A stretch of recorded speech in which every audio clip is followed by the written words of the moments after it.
Hello students, इस video lecture में हम वन शॉट वीडियो में class 12th physics dual nature of radiation को ख़त्म करने वाले हैं। आइए इसे स्टार्ट करते हैं। तो स्टूडेंट्स, सबसे पहला जो इसका टॉपिक है वो है electron emission with their types. तो इलेक्ट्रॉन इमिशन को आइए हम देखते हैं। देखिए, इलेक्ट्रॉन इमिशन तो एक्चुअल में इलेक्ट्रॉन का इमिशन होता क्या है। तो देखिए स्टूडेंट्स, आप एक दिमाग में एक स्टोरी बनाइए। ये कोई मेटल है, इस मेटल पे बहुत सारे एटम्स, इस मेटल पे क्या है, बहुत सारे एटम्स। ये देखिए, इस मेटल पे बहुत सारे क्या है, एटम।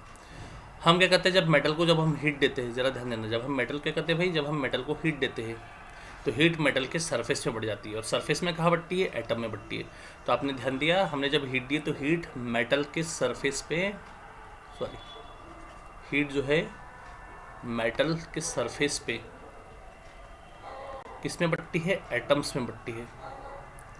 और एटम से जो हीट है ये आउटर ऑर्बिटल से इनर ऑर्बिटल, ये आपने देखेंगे ये एटम होता है, उसका स्ट्रक्चर होता है, इसमें न्यूक्लियस होता है और न्यूक्लियस के से जुड़ा वाला जो ऑर्बिटल रहता है उसको कहते हैं हम इनर मोस्ट ऑर्बिटल। और जैसे जैसे हम बाहर बढ़ते जाते हैं वैसे वैसे ऑर्बिटल हमारा वीक होते जाता है। और बाहर के ऑर्बिटल में कम इलेक्ट्रॉन रहते हैं, इन्हें फ्री इलेक्ट्रॉन भी कहते हैं, ये आपको पता चाहिए, है ना। तो क्या होता है, जैसे आप मेटल के सरफेस को हीट देते हैं, ये हीट एटम्स में बढ़ती है और एटम्स में ये हीट जो है वो आउटर ऑर्बिटल से इनर ऑर्बिटल की तरफ जाती है। कहा जाती है आउटर ऑर्बिटल, ऑर्बिटल से इनर ऑर्बिटल की तरफ। और जब ये आउटर से इनर ऑर्बिटल की तरफ जाती है तो मिनिमम हीट पे आउटर ऑर्बिटल टूट जाता है, और जैसे जैसे हीट बढ़ती जाती है वैसे वैसे इनर ऑर्बिटल टूटते जाते हैं और इलेक्ट्रॉन मेटल से निकलते जाते हैं। इन्हें ही हम कहते हैं इलेक्ट्रॉन इमिशन। ओके, मेटल को हीट देंगे, हीट मेटल से एटम में जाएगी, एटम्स में हीट आउटर से इनर ऑर्बिटल की तरफ जाएगी और इलेक्ट्रॉन निकलने चालू हो जाएंगे। स्टूडेंट्स, आपको बनना चाहिए, ठीक है। तो इलेक्ट्रॉन इमिशन आप समझ गए होंगे कि when we give heat to surface of metal then heat distributes in atoms of metal. In each atoms heat transfers from outer orbital to inner orbital. As a result electrons left the surface of metal, electron metal के surface को left कर देते हैं। इन्हें ही हम कहते हैं emission of electron. Okay students, अब इनके रही टाइप्स की बात, तो इनके टाइप देख लेते हैं। तो एमिशन ऑफ इलेक्ट्रॉन जो होता है वो आपके 4 टाइप्स का होता है। देखिएगा ध्यान से, एमिशन ऑफ इलेक्ट्रॉन जो आपके 4 टाइप्स का है। इसमें जो फर्स्ट टाइप है वो है thermal emission. Thermal emission. Second वाला जो एमिशन है वो है फोटो इमिशन। थर्ड वाला जो इमिशन है वो है फील्ड इमिशन। और फोर्थ वाला इमिशन जो है वो है सेकेंडरी इमिशन।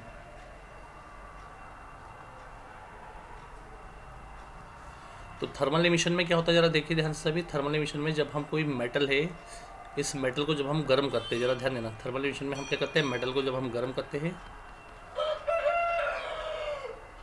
तो ये जो हीट है ये मेटल के सरफेस में बढ़ जाती है। मेटल के सरफेस में ये हीट एटम्स में बढ़ जाती है। आपने अभी देखे, मेटल के सरफेस में हीट एटम में बढ़ती है, एटम में ये हीट आउटर ऑर्बिटल से इनर ऑर्बिटल की तरफ जाता है। And electron then electrons left the surface of metal, electron metal के सरफेस को छोड़ देता है, ठीक है। जब हम मेटल को हीट देते हैं तो मेटल में हीट सरफेस में एटमों में बढ़ती है और एटमों में ये हीट जो है आउटर ऑर्बिटल से इनर ऑर्बिटल की तरफ जाती है और इलेक्ट्रॉन मेटल के सरफेस को छोड़ देते हैं।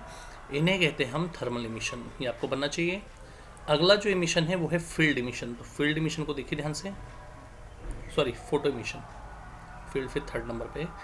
तो फोटो इमिशन में क्या होता है, फोटो का मतलब होता है लाइट। तो जब हम मेटल पर एक रेडिएशन इंसिडेंट करते हैं जिसकी एनर्जी E=hν होती है, तो इतनी एनर्जी को पाकर ये जो इलेक्ट्रॉन्स है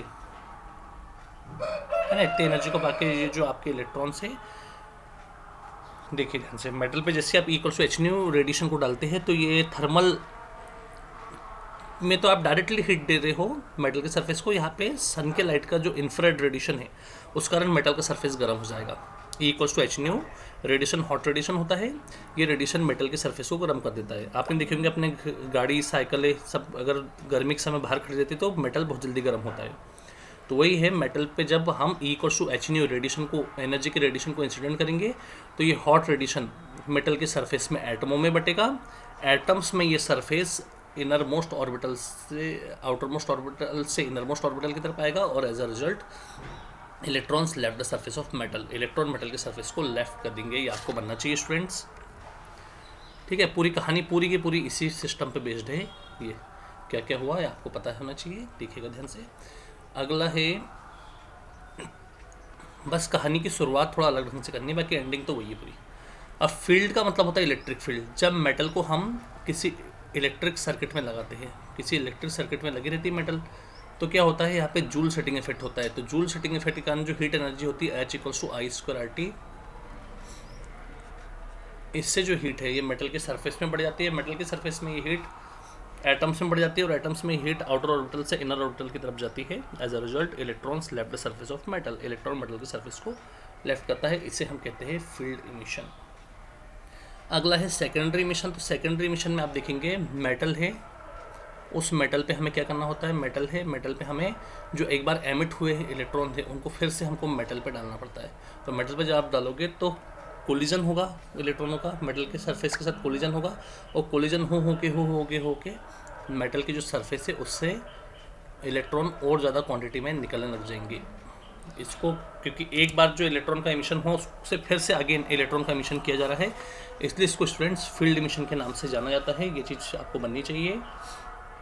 अब हम आगे बढ़ते हैं, हमारा अगला जो टॉपिक है उसके और, तो हमारा जो अगला टॉपिक है स्टूडेंट्स वो है फोटो इलेक्ट्रिक इफेक्ट। तो फोटो इलेक्ट्रिक इफेक्ट को हम समझेंगे, ज़रा ध्यान दीजिए आप लोग सभी। तो फोटो इलेक्ट्रिक इफेक्ट पे ध्यान देना ही सभी। देखिए फोटो इलेक्ट्रिक इफेक्ट ये आता है एग्जाम में, फोटो इलेक्ट्रिक इफेक्ट। अगर इसकी डेफिनेशन आ जाएगी what is photo electric effect, तो आपको लिख देना चाहिए कि जब मेटल से इलेक्ट्रॉन को एमिट करके, जब मेटल से इलेक्ट्रॉन को एमिट करके करंट बनाया जाए तो इसे कहते हैं फोटो इलेक्ट्रिक इफेक्ट। ठीक है, जब मेटल पे रेडिएशन डाल के इलेक्ट्रॉन का एमिशन करा जाए, मेटल पे रेडिएशन डाल के इलेक्ट्रॉन का एमिशन किया जाए और करंट बनाया जाए, तो इसी घटना को, इसी इवेंट को हम कहते हैं फोटो इलेक्ट्रिक इफेक्ट। तो आइए इसे समझते हैं। तो फोटो इलेक्ट्रिक इफेक्ट का जो एक्सपेरिमेंट है इसको समझिएगा। तो फोटो इलेक्ट्रिक इफेक्ट का जो एक्सपेरिमेंट है वो इस प्रकार है, देखिएगा सभी।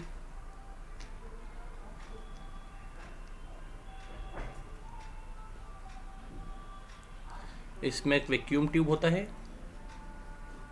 इसमें ऊपर आप विंडो ओपन रहती है, इसमें एक साइड पे लगी रहती है कैथोड और एक साइड पे लगी रहती है एनोड, ये आपको याद होना चाहिए।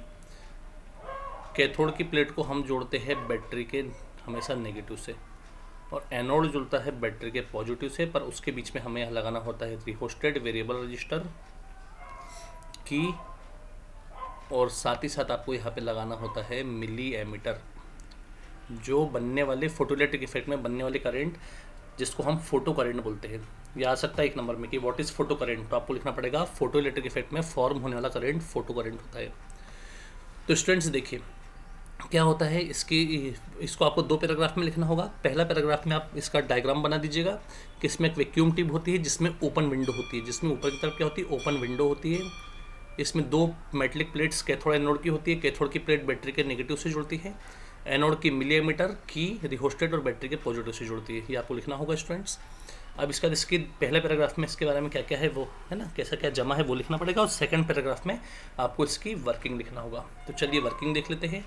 जैसे आप बताएंगे कि हम अल्ट्रावायलेट रेडिएशन को, किसको, अल्ट्रावायलेट रेडिएशन को जैसे ही कैथोड की प्लेट पे डाला जाता है ना, अल्ट्रावायलेट रेडिएशन को जैसे ही कैथोड की प्लेट पे डालते हैं वैसे ही कैथोड की प्लेट थर्मल एमिशन के कारण, कैथोड की प्लेट इलेक्ट्रॉन का एमिशन करती है, थर्मल एमिशन ऑफ इलेक्ट्रॉन के कारण मेटल से कैथोड की प्लेट से इलेक्ट्रॉन का एमिशन होता है।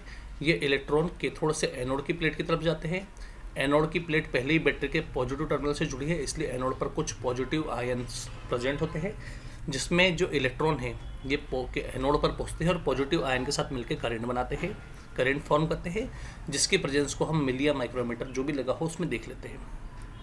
ओके, जैसे अल्ट्रावायलेट रेडिएशन को कैथोड की प्लेट पर इंसिडेंट करते हैं तो ये कैथोड की प्लेट से एनोड की प्लेट की ओर जाते हैं और एनोड की प्लेट पर पहुंचकर एनोड की प्लेट, क्योंकि पॉजिटिव आयन पार्टिकल से जुड़ी है इसलिए पॉजिटिव आयन पार्टिकल के साथ मिलकर करंट बनाता है। ओके स्टूडेंट्स, जिसके प्रेजेंस को, जिससे फोटो करेंट फॉर्म होता है, जिसको हम मिली या माइक्रोमीटर में देख पाते हैं। ये आपको बनना चाहिए। इसके कुछ बाहर के क्वेश्चन भी आते हैं कि what happen for photoelectric effect if we replace both plates cathode and anode. अगर स्टूडेंट्स हम कैथोड एनोड की प्लेट को बदल देंगे तो क्या होगा। तो स्टूडेंट्स कैथोड की और एनोड की प्लेट कोई खास प्लेटें होती नहीं है, ये नॉर्मल प्लेटें हैं। जो प्लेट बैटरी के नेगेटिव से जुड़ती है उसको कैथोड, और जो पॉजिटिव से जुड़ती है वो एनोड कहलाती है। अगर एनोड को कैथोड की जगह और कैथोड को एनोड की जगह लगा भी दोगे तो दोनों के नाम बदल जाएंगे, एनोड कैथोड बन जाएगा और कैथोड एनोड बन जाएगा। ठीक है, तो नो इफेक्ट है ना, photoelectric effect remain same आ जाएगा इसका जवाब। अगला क्या है, हाँ अगला है आपका कि अगर ये टर्मिनल चेंज कर दी जाए, तो बैटरी का टर्मिनल अगर आप चेंज करेंगे तो आप देखिए यहाँ पे जैसे कि पॉजिटिव हो जाए और यहाँ पे नेगेटिव हो जाए, तो स्टूडेंट्स जो इलेक्ट्रॉन का इमिशन हो रहा है वो होगा ही नहीं। क्योंकि देखिए जहाँ पे पॉजिटिव आयन के कारण एनोड पर पॉजिटिव पार्टिकल प्रेजेंट है, अब कैथोड पर ही पॉजिटिव पार्टिकल प्रेजेंट रहेंगे जो इलेक्ट्रॉन को वही के वही आयनाइज्ड कर देंगे। और जब इलेक्ट्रॉन को वो आयनाइज्ड कर देंगे तो सीधी सीधी बातें, इलेक्ट्रॉन को जब वो आयनाइज्ड कर देंगे सीधी सीधी बातें, इलेक्ट्रॉन का एमिशन होगा नहीं और इलेक्ट्रॉन एनोड पर पहुंचेगा नहीं। और एनोड से कौन जुड़ा है, मिलीमीटर में डिफ्लेक्शन या रीडिंग आएगी कि नहीं। तो अगर टर्मिनल चेंज कर देंगे तो नो फोटो इलेक्ट्रिक इफेक्ट होगा, no photo current will form आएगा। ठीक है, प्लेटें बदल देंगे कैथोड एनोड को तो photoelectric effect remain same, terminal को चेंज कर देंगे तो no photoelectric effect of pure, ये आएगा इसका जवाब। और अगर ये अंडर वाटर होगा तो फोटो इलेक्ट्रिक इफेक्ट का में फॉर्म होने वाला फोटो करेंट कम होगा। अब अंडर वाटर आप याद रखिए, इसको कुछ लेमिनेट कर करके कुछ व्यवस्था होगी जिससे भेजा जाएगा, देखिएगा आप इसे। अगला है स्टूडेंट्स कुछ डेफिनेशंस जिसे हम पढ़ने वाले हैं, जरा ध्यान दीजिएगा। और ये तीनों डेफिनेशन अपनों में बहुत खास डेफिनेशन है। पहली डेफिनेशन जो है वो है cut off potential. Cut off potential जिसको हम कहते हैं स्टॉपिंग पोटेंशियल।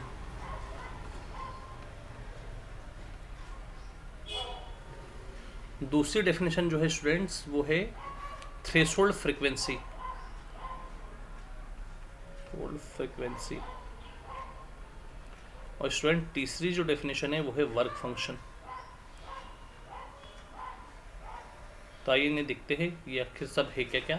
तो स्टूडेंट ये सब जो है ये इलेक्ट्रॉन के इमिशन के लिए जिम्मेदार टर्मिनोलॉजी है।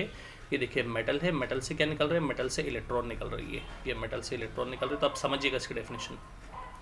कट ऑफ पोटेंशियल का जो मतलब होता है स्टूडेंट्स वो होता है negative potential. Negative potential, cut off का मतलब होता है नेगेटिव पोटेंशियल।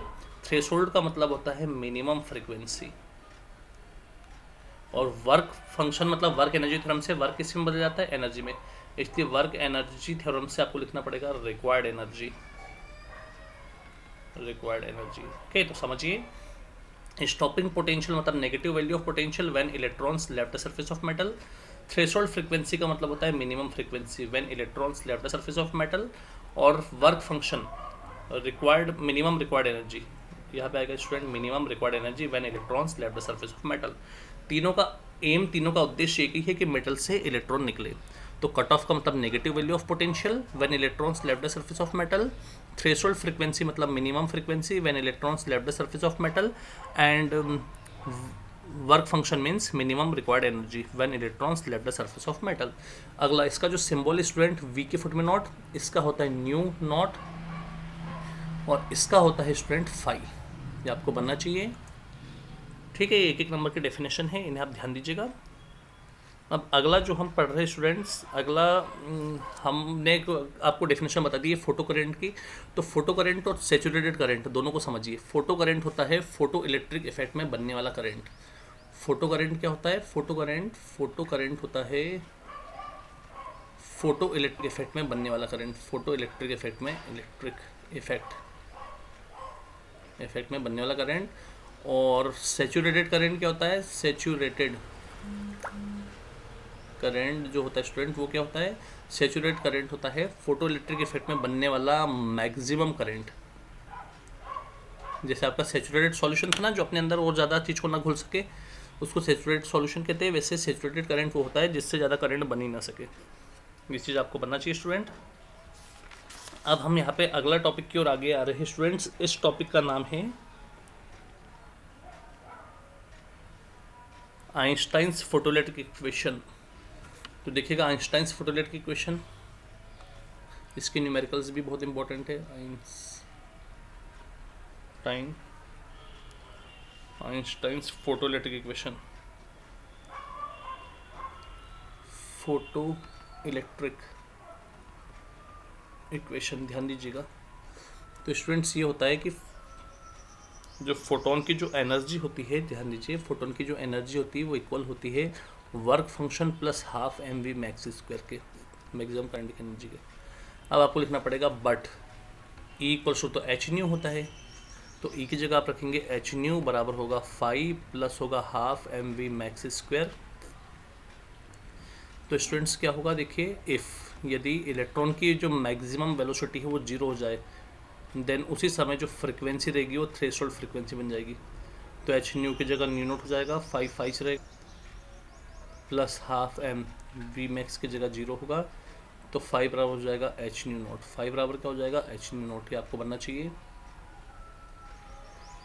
इसको उठा के हम रख देते हैं इक्वेशन नंबर 1 में। तो फ्रॉम इक्वेशन 1, तो इक्वेशन 1 से क्या होगा, H nu nought plus half M we max square, तो H nu minus nu nought बराबर हो जाएगा half M we max square. ये आगे स्टूडेंट आइंस्टाइन का फोटोइलेक्ट्रिक इक्वेशन आपको बनना चाहिए, और ये याद रखिएगा इसके ऊपर न्यूमेरिकल भी आ सकते हैं। वर्क फंक्शन 5 बराबर एच न्यू नॉट भी होता है, और वर्क फंक्शन 5 बराबर c h upon lambda nought. इससे लैम्डा नॉट थ्रेशोल्ड फ्रिक्वेंसी होती है, न्यू बराबर सी अपॉन लैम्डा होता है कि नहीं। तो याद रखिएगा आप लोग, ये आइंस्टाइन का फोटोइलेक्ट्रिक इक्वेशन है। अब इसी से हम लोग प्लांक कांस्टेंट का डिटर्मिनेशन कर रहे हैं बाय ग्राफिकल मेथड से। तो देखिएगा प्लांक कांस्टेंट अपन करा चुके हैं, प्लांक कांस्टेंट। तो देखिए स्टूडेंट्स, अभी आपको इतना तो ये पूरा सब सॉल्व करना ही है आइंस्टाइन्स फोटोइलेक्ट्रिक इक्वेशन को, और यहाँ तक आना है H equals H nu minus nu nought बराबर हाफ एम वी मैक्स, यहाँ तक आपको करना ही है। तो एच न्यू माइनस नॉट बराबर हाफ एम वी मैक्स, यहाँ तक आपको करना है। उसके बाद अब हम ग्राफ बनवा रहे हैं, ज़रा ध्यान देना स्टूडेंट्स। अभी ये फ्रीक्वेंसी वर्सेस पोटेंशियल कर्व है, इसे याद रखिएगा। तो एच आपका रहेगा, चलेगा, न्यू में से न्यू जाएगा तो आपका डेल न्यू आ जाएगा, और काइनेटिक एनर्जी जो रहती है वो इलेक्ट्रॉन वोल्ट के बराबर होती है। जब डेल यहाँ पे लगा तो डेल ई के सामने तो लग नहीं सकता, क्योंकि ई कांस्टेंट है इलेक्ट्रॉन का चार्ज, इसलिए ई लग जाएगा वी के सामने, ठीक है। तो क्या होगा स्टूडेंट, देखिए एच के अपन में ई आ गया बराबर वी के अपन में डेल न्यू चला गया। इसको हमने इक्वेशन नंबर 1 दे दी है। अब देखिए, अब यहाँ पे आपका पोटेंशियल वर्सेस फ्रीक्वेंसी कर्व है, पोटेंशियल वर्सेस फ्रीक्वेंसी कर्व। तो देखिए स्टूडेंट्स, ये है पोटेंशियल और ये है फ्रीक्वेंसी। तो पोटेंशियल की ऊपर वाली वैल्यू पॉजिटिव होगी और नीचे वाली वैल्यू नेगेटिव होगी। तो ये नीचे वाली वैल्यू जो है पोटेंशियल की नेगेटिव वैल्यू, जिसको हम कट ऑफ पोटेंशियल कहते हैं। तो कट ऑफ पोटेंशियल से आपका जो ग्राफ है, देखिए ध्यान से, ऐसे जाएगा, ऐसे, और फिर देखिए ये फ्रीक्वेंसी की वैल्यू अचानक से चालू हो गई। फ्रीक्वेंसी की वैल्यू आपको दिख रही होगी अचानक से चालू हो गई है, तो इसको हम कहेंगे मिनिमम फ्रीक्वेंसी या थ्रेशोल्ड फ्रीक्वेंसी। यहाँ पे हम एक ट्रायंगल बनवा दे रहे हैं, देखिए जरा ध्यान से सभी। अब ये देखिए, ये पोटेंशियल के पॉइंट है, इसलिए हो जाएगा डेल वी, और ये फ्रीक्वेंसी के पॉइंट है, देखिए ये फ्रीक्वेंसी के पॉइंट है, इसलिए हो जाएगा डेल न्यू, ये डेडजस्ट के फॉर्म में, ठीक है स्टूडेंट्स। और पोटेंशियल V1 और क्या होगा V2। तो स्टूडेंट्स, इस ट्रायंगल को हम नाम देते हैं A, इसको B और इसको C, और ये हो जाएगा हमारा थीटा। तो आइए सब इसको देखते हैं। तो इन ट्रायंगल ABC, तो ट्रायंगल ABC में क्या होगा, तो ट्रायंगल ABC में tan थीटा होगा, tan theta equal to perpendicular upon base. तो tan थीटा बराबर परपेंडिकुलर की जगह आ जाएगा डेल V, और बेस की जगह आ जाएगा del nu. Del V upon del nu की वैल्यू देखिए क्वेश्चन नंबर 1 में हमको दिख रही है, एच अपॉन ई होती। तो फ्रॉम इक्वेशन 1 tan थीटा बराबर होगा एच अपॉन ई। तो एच बन जाए एच, और ई का tan थीटा तो एन ई tan थीटा। और जब आप लिख दोगे कि when we put the value of E n theta, then h equals हो जाएगा 6.625 इंटू 10 की पावर माइनस 34 जूल सेकेंड। तो स्टूडेंट देखिएगा, और ग्राफ भी बहुत इंपॉर्टेंट है आपको। ग्राफ, हालांकि मैंने पूरी क्लास में भी ग्राफ पूरे बना के दे चुका हूँ, यूनिट 2 से लेके 9 तक के आपको पूरे ग्राफ बना के दे दिए, उससे भी बिल्कुल आप ध्यान से देखिए, और फॉर्मूले को, जो चार्ट आपको दिया गया उसको ध्यान से देखें। अब आगे बढ़ते हम। हमारा जो अगला टॉपिक है वो है फोटोन। तो फोटोन क्या होता है, इसका अगला टॉपिक है हमारा। तो देखिए फोटोन, फोटोन जो होता है वो होता है बंडल्स और packets of energy, packets of energy या बंडल्स ऑफ एनर्जी, आपको बनना चाहिए स्टूडेंट्स। अब इसकी जो प्रॉपर्टीज़ होती है, प्रॉपर्टीज़ को देखें। तो इसकी जो प्रॉपर्टीज़ होगी, इसमें सबसे पहली प्रॉपर्टी ये है कि न्यूट्रल पार्टिकल है, न्यूट्रल पार्टिकल है इन नेचर, नेचर में एक न्यूट्रल पार्टिकल है। नंबर 2, इसकी जो स्पीड होती है सन के लाइट की स्पीड के बराबर 3 × 10⁸ मीटर पर सेकेंड के बराबर होती है। थर्ड, इनमें कोलिजन होता है, फोटोन के बीच में कोलिजन होता है, 1D कोलिजन वर्क करता है, 11वीं पढ़ेंगे अपने 1D कोलिजन वर्क करता है। फोर्थ, इसमें मोमेंटम कंजर्व रहता है पार्टिकल का, मोमेंटम विल कंजर्व।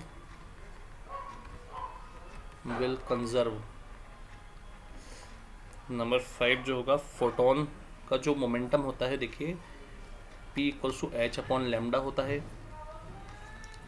तो फोटोन की जो एनर्जी होती है, एनर्जी ऑफ फोटोन, वो E = h होती है। ओके स्टूडेंट्स, आपको ये चीज़ देखना चाहिए, बहुत इंपॉर्टेंट टॉपिक था ये।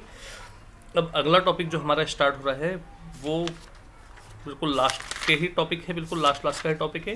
ये जो टॉपिक है आपका स्टूडेंट्स, ये है चैप्टर का नाम ही के ऊपर बेस्ड है, डी है ना, dual nature of radiation. Dual nature of radiation होता क्या है, तो ये आपको बता दिए गए थे कि ड्यूल नेचर ऑफ रेडिएशन का मतलब होता है, आपने पढ़े हुए उससे पहले ऑप्टिक्स 2 टाइप का था, एक रे ऑप्टिक्स और एक वे ऑप्टिक्स। रे ऑप्टिक्स में अपने लाइट के रे नेचर को पढ़े थे, incident ray, reflected ray, normal रे। और वे ऑप्टिक्स में अपने लाइट को wave front, wavelet, diffraction, interference के बेस पे पढ़े थे। तो लाइट के रेडिएशन के 2 नेचर होते हैं, एक रे नेचर और एक वेव नेचर। इसी कारण इसको कहते हैं dual nature of radiation. Okay, ये आपको बनना चाहिए। अगली बात कर रहे हैं हम डी ब्रोगली वेव या मैटर वेव की। तो डी ब्रोगली वेव या मैटर वेव होती क्या है, देखिए ध्यान से। डी ब्रोगली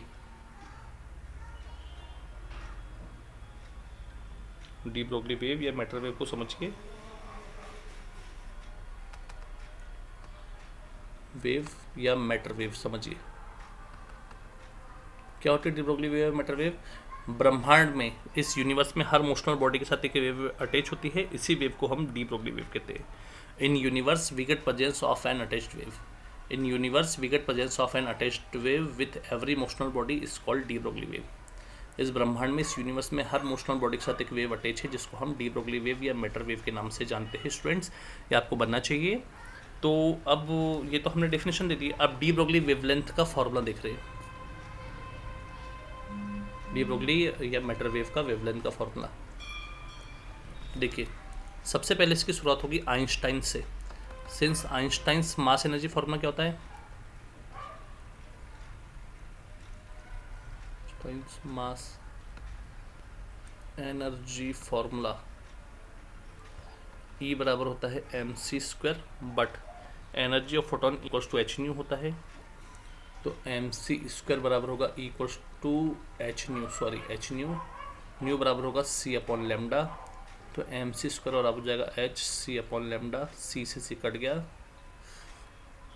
लैम्डा जाएगा ऊपर, h के अपॉन में आएगा mc। मास इनटू स्पीड बराबर होता है वेलोसिटी, तो लैम्डा इक्वल्स टू होगा h/p। लैम्डा बराबर क्या होगा आपका h/p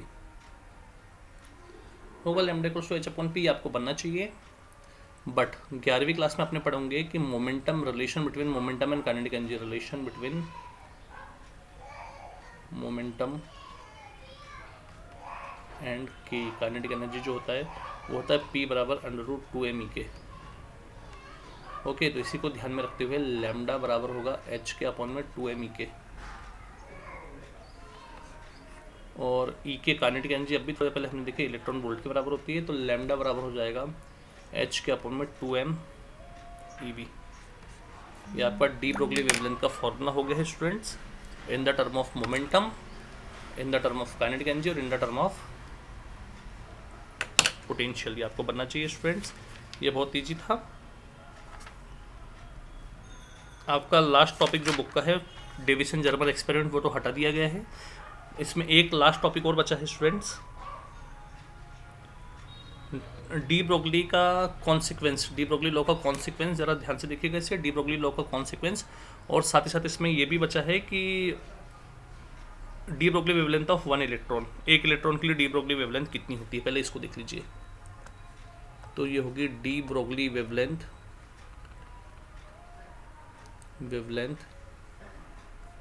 ऑफ वन इलेक्ट्रॉन, एक इलेक्ट्रॉन के लिए। तो स्टूडेंट्स आपने अभी देखे लैम्डा इक्वल्स टू क्या होता था, एच के अपॉन में होता है 2 MeV। ओके, एच की वैल्यू आप जानते हैं 6.6 इंटू 10⁻34 जूल सेकंड होती है। मास ऑफ इलेक्ट्रॉन भी आप जानते हैं 9.1 इंटू 10⁻31 kg होता है। इलेक्ट्रॉन का चार्ज भी आप जानते हैं 1.6 इंटू 10 कर कितना -19 कूलम होता है।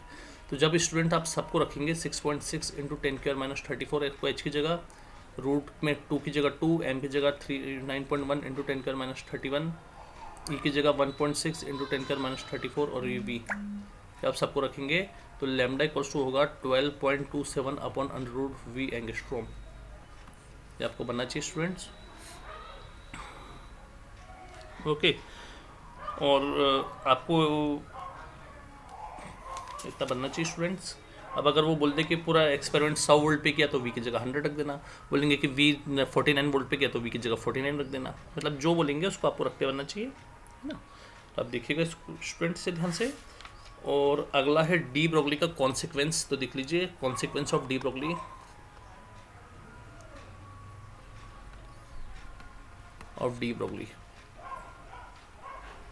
मतलब डी ब्रोगली का अपोज हुआ कब हुआ। तो डी ब्रोगली का अपोज क्या हो रहा है, देखो ये हो रहा है कि लैम्डा इक्वल्स टू क्या होता है एच अपॉन पी, और पी बराबर क्या होता है मास इंटू वेलोसिटी। तो स्टूडेंट्स देखिए वो ये कहना चाह रहा है कि यदि कोई बॉडी रेस्ट में है, कोई बॉडी काय में है, बॉडी अगर रेस्ट में है, इफ बॉडी अगर रेस्ट में, तो वी क्या हो जाएगा 0, वी क्या हो जाएगा स्टूडेंट 0। तो लैम्डा इक्वल्स हो जाएगा एच के अपॉन में एम इंटू 0, तो एच हो रही है 0, और 0 जब भी नीचे रहता है स्टूडेंट तो वो इन्फिनिटी बन जाता है। इसका मतलब है कि डी ब्रोगली वेवलेंथ आपका इन्फिनिटी बन जाएगा। मतलब अगर कोई बॉडी अगर रेस्ट में रखी है स्टूडेंट, कोई बॉडी अगर काय में रखी है, रेस्ट में रखी है, तो उसकी डी ब्रोगली वेवलेंथ मतलब वो ज़्यादा इन्फिनिटी तक जा सकती है। तो ये गलत है ना स्टूडेंट। कोई बॉडी अगर रेस्ट में, जैसे पेड़ पौधे अगर रुके हुए हैं रेस्ट में है, तो क्या वो इन्फिनिटी तक कैसे चल जाएंगे, है ना। तो ये गलत बताएगा स्टूडेंट यहाँ पे, तो ये इसका कॉन्सिक्वेंस है, आप इसे ध्यान से देखिएगा। ओके, और इसमें ये भी दिखाया गया कि अगर किसी की वेलोसिटी मैक्सिमम होगी तो उसकी डी ब्रोगली वेवलेंथ कम होगी। तो ये स्टूडेंट्स इन नेचर में डेली लाइफ में ये चीज़ कॉन्सिक्वेंस प्रूफ होता है। आप अपने हिसाब से लिखिएगा इसे। स्टूडेंट इसके हमने आपको बहुत सारे क्वेश्चन करवाए थे, आप इसे ध्यान से देखिएगा नोट्स में। अभी मैं एक छोटी सी चीज़ आपको बता दे रहा हूँ कि इसमें डी ब्रोगली वेवलेंथों का रेशो भी आता है। तो रेशो को आप समझ लीजिए ध्यान से। आपको पता होना चाहिए कि मास ऑफ अल्फ़ा जो रहता है 4 times of mass of proton भी होता है, और मास ऑफ अल्फ़ा जो रहता है वो 4 times of mass of electron भी रहता है। और चार्ज ऑफ अल्फ़ा जो रहता है वो 2 times of charge of proton, और चार्ज ऑफ अल्फ़ा जो रहता है वो भी 2 times of charge of electron. मतलब ये भी इसका कॉन्सिक्वेंस है कि इसमें अल्फ़ा पार्टिकल को इलेक्ट्रॉन प्रोटॉन के लिए सेम ट्रीट किया गया, जबकि आप जानते हैं कि प्रोटॉन का मास ज़्यादा और इलेक्ट्रॉन का मास कम होता है ना। तो देखिएगा आप सभी। तो इसमें छोटे छोटे क्वेश्चन क्या आते हैं, देखो ध्यान से। इसमें छोटे छोटे क्वेश्चन ये आ जाएंगे कि डी ब्रोगली वेवलेंथ का रेशो निकालो प्रोटॉन और अल्फ़ा के लिए। इफ पोटेंशियल स्टूडेंट्स, प्रोटॉन की जगह पे आप इलेक्ट्रॉन रिप्लेस कर सकते हैं, आंसर वही आएगा, है ना। प्रोटॉन की जगह पे आप इलेक्ट्रॉन को रिप्लेस कर सकते हैं, आंसर आपका वही आएगा, है ना। मैं प्रोटॉन के साथ ही सॉल्व कर रहा हूँ, ध्यान दीजिएगा। D Broglie wavelength of proton और अल्फ़ा का रेशो क्या होगा, इफ़ वी पोटेंशियल सेम है दोनों का, तो कुछ करने की जरूरत नहीं। पोटेंशियल बनाना तो पोटेंशियल का फॉर्मूला लगेगा लैम्डा बराबर एच के अपॉन में 2 MeV, ठीक है। तो प्रोटॉन के लिए क्या करोगे प्रोटॉन, और इलेक्ट्रॉन के लिए क्या करोगे, अल्फ़ा के लिए क्या करोगे अल्फ़ा। एच रहेगा चलेगा 2m, मास ऑफ प्रोटॉन हो जाएगा, ई तो रहेगा चलेगा जिससे कैसा, और ये हो जाएगा पोटेंशियल,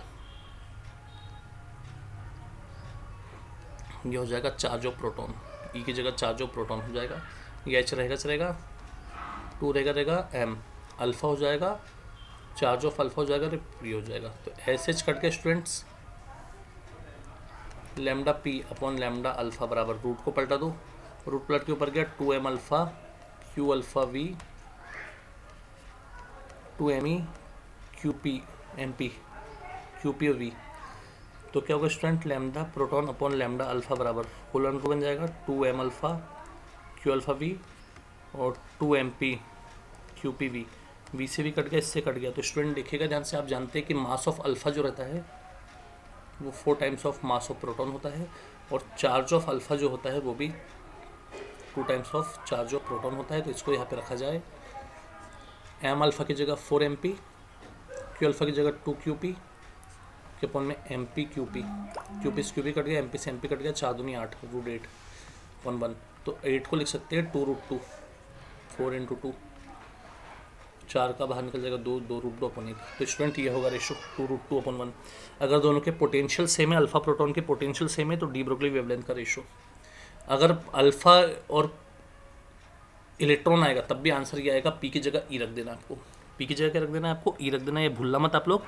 और साथ में अगर प्रोटॉन इलेक्ट्रॉन का नाम आ जाए, वैसे तो बहुत कम है आने के चांसेस, और अगर आ जाए तो 1:1 आ जाएगा, क्योंकि दोनों का मास भी अल्फा के लिए सेम माना गया और चार्ज भी सेम माना गया, इसलिए 1:1 आ जाएगा फिर इसका।